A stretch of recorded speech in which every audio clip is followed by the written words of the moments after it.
मित्रों, सादर नमस्कार। NIT DLED के जितने भी शिक्षक साथी हैं उनका मेरी ओर से प्रणाम। आज आप लोगों के सामने वीडियो के माध्यम से अपनी बात को रखने के लिए उपस्थित हूँ कि आपके द्वारा कई प्रश्न फ़ोन कॉल के द्वारा किए जा रहे हैं। अधिकांश फ़ोन कॉलों का मैंने उत्तर देने का प्रयास किया है, फिर भी आप लोगों को सामने रूबरू इस वीडियो के माध्यम से आपके प्रश्नों का उत्तर देने में ऐसा एक छोटा सा मेरा प्रयास है। आपके द्वारा जो प्रश्न किए जा रहे हैं उनमें से जो कॉमन प्रश्न है वह यह है कि राजपत्र जो NIT DLED का 22 सितंबर 2017 का गजट नोटिफिकेशन का कार्य लंबित था, वो कब कंप्लीट हो रहा है, उसकी कार्यवाही कहां तक पहुंची। दूसरा, क्या राजपत्र जारी होने के बाद भी हमको 6 महीने का जो सेतु कोर्स अर्थात 18 माह DLED के नाम से जो हमको संबोधित किया जा रहा है, माननीय जज साहब ने जो DLED 18 मंथ का उसमें जजमेंट में उल्लेख किया है, उसको 6 महीने और जोड़ करके उसको 2 साल का करने का जो सुझाव आप लोगों को दिया गया है, उसमें कितनी सत्यता है और क्या ऐसा हो पाना संभव है? यदि होगा तो क्या कठिनाइयाँ होंगी? और भी कई प्रश्न ऐसे हैं जिनका मैं इस छोटे से वीडियो के माध्यम से प्रयास करूंगा कि आप लोगों के सामने सभी बातों का उल्लेख कर सकूं। मित्रों, सबसे पहले मैं आप लोगों को बता देना चाहता हूं, प्रत्येक व्यक्ति इस भ्रम में न रहे कि यह कार्य केवल नंदन बोहरा का है। यह कार्य सभी 14 लाख जो NIT DLED के अभ्यर्थी हैं उन सभी का कार्य है। मैंने आप लोगों से एक निवेदन किया था, एक प्रार्थना की थी कि आप लोग अधिक से अधिक संख्या में दिल्ली पहुंचें। तो आप लोगों के द्वारा न तो कोई फ़ोन कॉल उस दरमियान में आया, न कोई प्रतिक्रिया आई। जब मैंने अपने ट्विटर हैंडल में यह अपडेट किया कि 18 तारीख को हम भारी संख्या में वहाँ पर दिल्ली में उपस्थित होंगे, गजट के संदर्भ में, राजपत्र के संबंध में जो प्रशासनिक त्रुटियां हुई हैं उन त्रुटियों को सुधार करने के संदर्भ में, एक लंबा अंतराल समझते हुए लोगों के दिमाग में ये चीज़ का भ्रम आया कि यह जो समय अवधि है थोड़ा ज़्यादा है, तो उस दरमियान में तब से मुझे फ़ोन कॉल आना शुरू हुआ। आज की स्थिति यह है कि कोई भी व्यक्ति राजधानी दिल्ली में आने के लिए अपनी बात को नहीं कहता है कि भाई मैं आ रहा हूं, कितनी संख्या में आ रहे हैं। मित्रों, मैं कोई राजनेता नहीं हूं, मैं कोई इलेक्शन मैंने कभी लड़ना नहीं है, न ही मेरे को राजनीति कोई रोटी चमकानी है, रोटी सेकनी है। यदि आप लोगों को अपने विषय के प्रति, अपने भविष्य के प्रति गंभीरता है और यदि लगता है यह केवल कार्य नंदन बोहरा का नहीं है वरन स्वयं हम लोगों का भी कार्य है, हमारा परिवार, हम लोग इससे प्रभावित होने वाले हैं, तो तभी आप आइए। अन्यथा इस भ्रम में मत रहिए कि यह कार्य नंदन बोहरा का है, वही करेगा। आज जबकि हम 18 तारीख के बिल्कुल नज़दीक पहुंचने वाले हैं, मुझे किसी व्यक्ति का कोई ऐसा प्रमाण, कोई ऐसा एविडेंस नहीं आया है। आप लोगों को मैं भली भांति इस बात से अवगत करा दूं, यदि आप लोगों की 1000 से 1500 की संख्या दिल्ली में होगी न्यूनतम, तभी मैं वहां उपस्थित हो पाऊंगा। व्यक्तिगत परेशानियां मेरी भी हैं, मेरी मदर हॉस्पिटलाइज्ड थी, मैं तब भी वो व्यवस्थाएं करने के बावजूद भी दिल्ली आया। 1 हफ्ते से अधिक का समय तक मैं वहाँ रहा और मैंने क्या क्या कार्य किया, यदि आप चाहे तो मैं उसके प्रमाण के स्वरूप आपके सामने उपस्थित कर सकता हूँ। उस दरमियान में लोग अपने घरों में बैठ करके इस मंजर का आनंद ले रहे थे। मैंने आह्वान किया लोगों से, तो किसी की कोई प्रतिक्रिया ऐसी नहीं आई कि भाई यह कार्य केवल आपका थोड़ी है, हमारा भी है। तो मैं आप लोगों को अवगत करा दूं, सभी इस बात को ध्यान में रख लें, यदि 1,500 की संख्या दिल्ली में होगी और मुझे दिखेगी, मैं तभी अपने घर से प्रस्थान करूंगा, अन्यथा की स्थिति में मैं नहीं आऊंगा। दूसरी बात कि राजपत्र का कार्य हुआ है नहीं हुआ है, ये बात से आप समझ सकते हैं कि आपकी निराशा इस बात का प्रतीक है। आपको दहाड़ दहाड़ करके बोल रही है कि यह कार्य अभी लंबित ही है। हम इस बात को बताने में सरकार को सफल हो चुके हैं कि हमको कोई आवश्यकता नहीं है, हमको अपनी भविष्य की कोई चिंता नहीं है। दूसरी बात, क्या राजपत्र बनने के बाद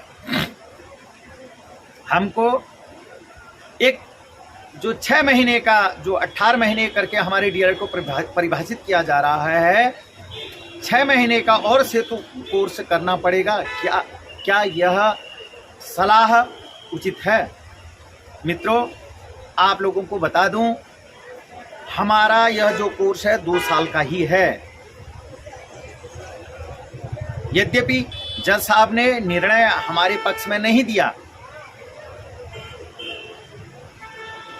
तो एक बात उन्होंने ये भी कहा है, एनसीटी अपने स्वतंत्र बॉडी है, उसको निर्णय लेने का पूर्ण अधिकार है। एनसीटी ने 22 सितंबर 2017 को गजट नोटिफिकेशन के लिए कार्रवाई की थी, जो कि गजट पब्लिकेशन नहीं हो पाया। ये सभी लोग जानते हैं। आप अपनी मार्कशीट के पीछे से पलट करके देखेंगे, 22 सितंबर 2017 के उस पत्र का हवाला दे रखा है, जो कि मान्यता के लिए है और उसका गजट पब्लिकेशन होना था। आप लोग इस बात को समझ लीजिए कि हमारा जो ये डीएलएड किया गया है एक्सपर्ट कमेटी के द्वारा, विद्वान लोगों के कमेटी के द्वारा, उन लोगों के जो एक्सपर्ट कमेटी ने मीटिंग करी, उसमें एनसीटी है, उसमें एमएचआरडी है और भी कई विद्यालयों के जो प्रतिष्ठित व्यक्ति हैं, उन एक्सपर्ट कमेटियों के द्वारा यह हमारा प्रस्ताव बनाया गया था और ये प्रोग्राम कंडक्ट किया गया था। और जो ये हमारा 2 वर्ष का डीएलएड है, ये 18 महीने में केवल इसलिए हुआ है क्योंकि एक एनसीटी के द्वारा गजट नोटिफिकेशन अगस्त 2017 में जारी हुआ था, जिसमें ये कहा गया था अनटेंड टीचरों के द्वारा, राज्यों के द्वारा बारंबार समय अवधि मांगी जा रही थी कि हमारे वहाँ संसाधन ऐसे नहीं हैं। 23 अगस्त 2010 की जो अधिसूचना है टीटी की, वो टीटी क्वालिफाई, वो डीएलएड जो क्वालिफिकेशन पीआरटी के लिए होना चाहिए, वो हमारे पास नहीं है। ऐसे संसाधन वाले हमारे पास न तो संसाधन है न ऐसे अध्यापक हैं। जब ये बारंबार राज्य सरकारों द्वारा मांग की जा रही थी, कई बार आप देखेंगे राज्य सरकारों के मांग करने पर एनसीटी ने इसका उन राज्यों के लिए अलग से गजट नोटिफिकेशन अधिसूचना जारी करी कि आपको यह जो न्यूनतम जो क्वालिफिकेशन है प्राथमिक शिक्षक अध्यापक नियुक्त करने के लिए, जो न्यूनतम क्वालिफिकेशन होनी चाहिए, उसकी आपको इस समय अवधि तक 2012 तक, 2014 तक, 2016 तक ऐसी समय अवधि समय समय पर दी गई।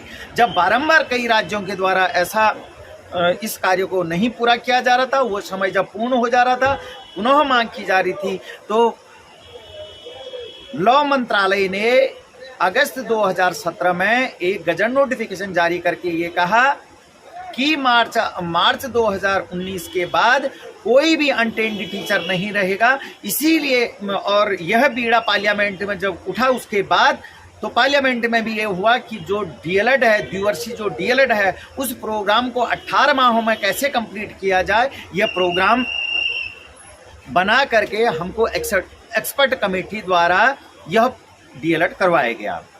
अब बात यह है कि इंटर्नशिप जो है 6 मंथ का और किया जाए। आप लोगों को पुनः मैं बता दूं, आप अपनी मार्कशीट को अगर देखेंगे, उसका अवलोकन करेंगे, हमारी मार्कशीट 2 साल की है, द्विवर्षीय डीएलएड की है। सत्र जो है उसमें एकेडमिक जो ईयर है 17 और 19 है, उस एकेडमिक ईयर में फर्स्ट ईयर और सेकंड ईयर के मार्कों का प्रिंट है। आप देख लीजिए, हमारी पाठ्यक्रम जो है हमारा द्विवर्षीय है, और उसमें हमारी जो इंटर्नशिप है, जो स्कूल बेस्ड एक्टिविटीज़ हैं, वो उसी का मूल्यांकन है। जब हमारा मूल्यांकन भी कर चुके हैं ये हमारे जो स्टडी सेंटर के द्वारा हमारे विद्यालय जो एक्टिविटीज़ हैं, वो एक्टिविटीज़ के मार्क्स जुड़े हैं। यदि आप 6 महीने की मांग करेंगे तो वो मार्क्स कहाँ से जुड़ेंगे? क्या हमारे इन अंक पत्रों को पुनः वापस मांगा जाएगा? क्या हमको अलग से एक सर्टिफिकेट दिया जाएगा? तो बिल्कुल इस भ्रम में आप कोई भी मत रहें कि हमको अलग से कोई कोर्स और 6 महीने का कराना पड़ेगा। बिल्कुल ये बात नहीं है। 22 सितंबर का जो 2017 का जो गजट नोटिफिकेशन का कार्य पूर्ण नहीं हुआ, वो कार्य को पूर्ण करेंगे। वो एक लॉ बन जाता है, एक कानून बन जाता है। तो कानून बनने के बाद हमको कोई भी और कोर्स और उसमें करने की आवश्यकता नहीं है। इस कोर्स में और एडिट करने की कोई आवश्यकता नहीं है, क्योंकि यह एक्सपर्ट कमेटी के द्वारा बनाया गया है। अब प्रश्न दूसरा ये आता है, शिक्षा मंत्री जी के द्वारा ऐसा बयान दिया गया। आज शिक्षा मंत्री जी, मैं मानता हूँ बहुत विद्वान आदमी हैं। आज शिक्षा मंत्री जी हमारे MHRD केंद्रीय शिक्षा मंत्रालय के सर्वोपरि मंत्री हैं। कल को उनका मंत्रालय चेंज हो जाता है, वो दूसरे मंत्रालय में जाएंगे। तो जब तक मंत्री जी इस बात के लिए अधिकारियों को आदेशित नहीं करते हैं, तब तक इसमें कोई भी कार्रवाई संभव नहीं है। अधिकारी एक्सपर्ट कमेटी बनाती है। एक्सपर्ट कमेटी जो उसमें NCT होती है, MHRD के जो शिक्षा के जो विद्वान लोग होते हैं, जो कमेटी के सदस्य होते हैं, उन सदस्यों के द्वारा यह निर्णय लिया जाता है, न कि मंत्री जी के द्वारा। हमने कोई अपना ऑर्डर दिया, मंत्री जी किसी राजनीतिक रैली में थे, उस रैली में हमने कोई बात उनसे कह दी, उन्होंने अपनी एक ओपिनियन दे दी कि भाई आपका 18 महीने का है, ये होना कितना चाहिए था? 2 साल होना चाहिए था। 2 साल कम है तो 6 महीने का आपको ब्रिज कोर्स करवा करके हो सकता है। तो ऐसा बिल्कुल भी नहीं है, क्योंकि मंत्री जी ने जो समझा और जो स्थिति थी, उन चीज़ों को एक्सपर्ट कमेटी के द्वारा ही फाइनल निर्णय लिया जा सकता है। तो मित्रों, मैं आप लोगों को अवगत करा दूं कि मैं 18 तारीख को केवल एक ही कंडीशन में आऊँगा, यदि मुझे वहाँ पर 1,500 की लोगों की संख्या दिखेगी तभी आना मेरा सार्थक है, अन्यथा की स्थिति में मेरा वहाँ आना सार्थक नहीं है। आज आप लोगों ने, जैसे पूर्व में भी आपने कहा था कि हम आ रहे हैं, हम निकल चुके हैं। मैं 1 हफ्ते से अधिक का समय जब वहाँ पर रुका तो सच्चाई से मुझे पता चला कि नहीं, ये तो लोग भ्रम में रख रहे हैं मुझे। तो आप लोग इस अपने दिमाग से, दिलो दिमाग से इस बात को निकाल दीजिए कि मैं बिना संख्या बल के नहीं आऊँगा। यह कार्य न केवल मेरा है, वरन 14 लाख लोगों का सभी का है। और रही उत्तराखंड की बात, उत्तराखंड में जो आज प्राथमिक शिक्षक भर्ती है वो गतिमान हो चुकी है। तो आप इस भ्रम में अगर रहेंगे कि इसका लाभ तो नंदन बोहरा को होना है, तो वो आपका भ्रम होगा। एक बात। दूसरी बात, रिव्यू के विषय में कई लोगों ने अपने अपने ओपिनियन दिए हैं समय समय पर कि हम इसके लिए रिव्यू करेंगे, वो कलेक्शन कर रहे हैं।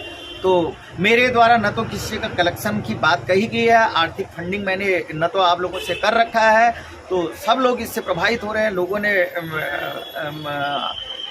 आप लोगों से पैसे की मांग किए हैं और रिव्यू के लिए कोई ज़्यादा पैसे की आवश्यकता भी नहीं होती है। यदि रिव्यू एक्सेप्ट होती है तो हमारे अधिवक्ता जो रिव्यू लगाएंगे उनके द्वारा उनके अधिवक्ता को आमंत्रित किया जाएगा, आप बहस के लिए आइए करके। तो इसलिए रिव्यू के विषय में भी जिन लोगों ने कलेक्शन किया है या जो लोग इसके लिए आगे कह रहे थे कि हम रिव्यू लगा रहे हैं, वो लोग लगाएंगे, आप लोग उनसे कहिए।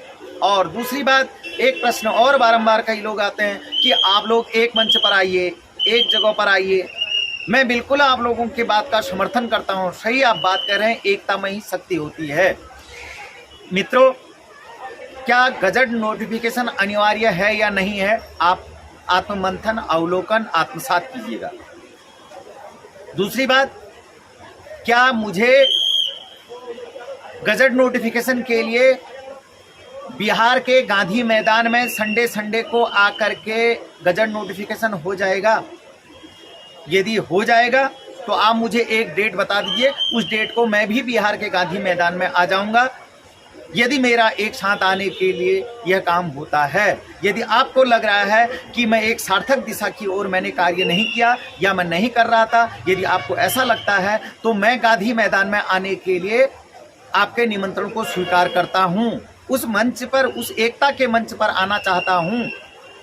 यदि मैं दिल्ली पर आज तक गया था, दिल्ली के माननीय शिक्षा मंत्री जी के आवास पर गया था, माननीय जो अन्य मंत्री हैं, सांसद महोदय हैं, उनके आवासों पर गया था। यदि मेरा ये कार्य सार्थकता की ओर नहीं है, आप मुझे आमंत्रित कीजिए। मेरे को गांधी मैदान में किस दिन आना है बिहार में, आप संडे को कहेंगे, आप संडे को, मैं मंडे को कहेंगे, मंडे को मैं आने के लिए तैयार हूं। मैं व्यक्तिगत तौर पर आपको ये बता दूं कि इसमें लाभ केवल मुझे नहीं है। यदि आप लोगों को इस बात के लिए ये लग रहा है तो आपका भ्रम है।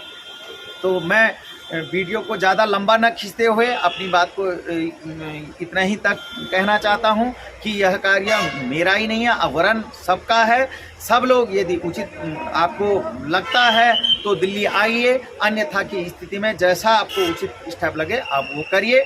बाकी जो भी है, मेरी बातें बहुत और हैं, और क्योंकि वीडियो लंबा होने से आप तक वो बातें पहुंच नहीं पाएंगी, तो इसलिए मैं अपनी बात को यहीं पर विराम करता हूं। धन्यवाद।